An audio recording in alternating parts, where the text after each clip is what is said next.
Hello and welcome to the Global Forecast from the Economist Intelligence Unit. I'm Tony McMahon and I'm joined by Alasdair Ross. Alasdair, you're increasingly confident about the United States' ability to weather the economic storms out there, even the turbulence in the Eurozone. Why is that? Well, it's true that we're encouraged by the performance of the United States economy over the last 2 or 3 months. We could even say a little surprised it's done better than we expected. This is something a lot to do with the return to the shops, if you like, of the US consumer, who has always come to the rescue of the US economy when required. On this occasion also there's been a boost from the recovery of global supply chains following the tsunami disaster in Japan. Also sales in the US were greatly increased over the last quarter of the year. I wouldn't say that we are entirely confident the US can ride out any storm that comes along, but we are pleasantly surprised by how the economy is doing just at the moment. And you expect a modest GDP expansion in 2012?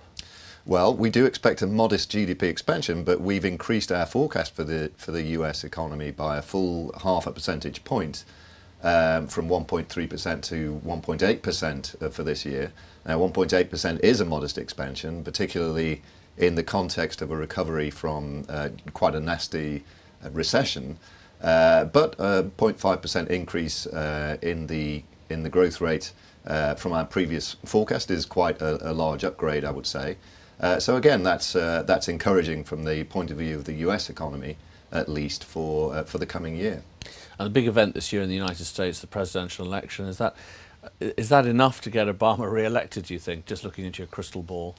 Well, it can't do any harm, can it? Obama has his main advantage is incumbency, and an incumbent always has to start as favourite. But of course, a tanking economy can basically destroy that advantage. And it did look a few months ago as if that was the backdrop that he was going to be fighting against. At the moment, as we say, within reason, the economy seems to be doing fairly well. The prospects are that it will continue to do so over the coming months in the lead up to the election. And that's got to support Obama's case. We think it will be close. We expect Mitt Romney to win the Republican nomination. If he does, he's a credible contender. It will be a tough fight.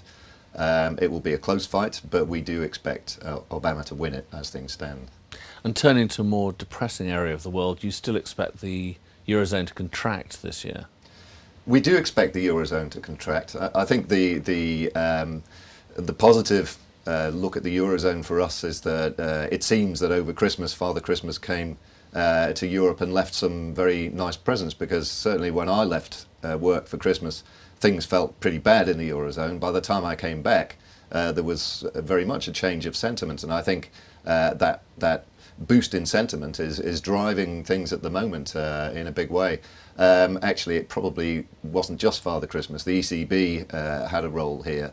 It launched funding for European banks in the region of €500 million, which of course is a lot of money. And that funding was taken up by European banks. Much of that, it seems to have gone straight back into buying sovereign bonds. And of course, this has helped cut the yields on bonds in some of the peripheral countries and done a big favour in terms of sentiment. So I think that's actually got a lot to do with the change in mood, if you like, since mid-late December, and brought us to a point now where we're a little more positive about the outlook for the Eurozone. And how the Eurozone's woes affecting other parts of the world, in particular the emerging economies?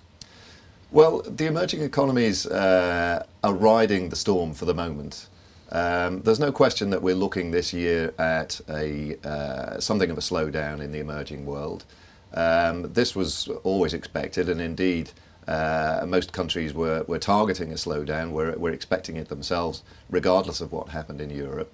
I think the emerging markets were hit a little by the Eurozone in the middle of last year, when there was a departure of funds, if you like, a flight to safety, as banks and investors put their money where they felt it was more likely to maintain its value. And of course, this was damaging for emerging markets. The decline in demand in the leading economies was also a drag on the emerging markets, but that's been offset to some degree by improving and increasing domestic demand in those markets. And of course, now that sentiment has shifted a little, it looks as if the difficulties that emerging markets will have to face in the global context may be a little more modest than we would have thought previously. Within that picture, there are shades, there are nuances.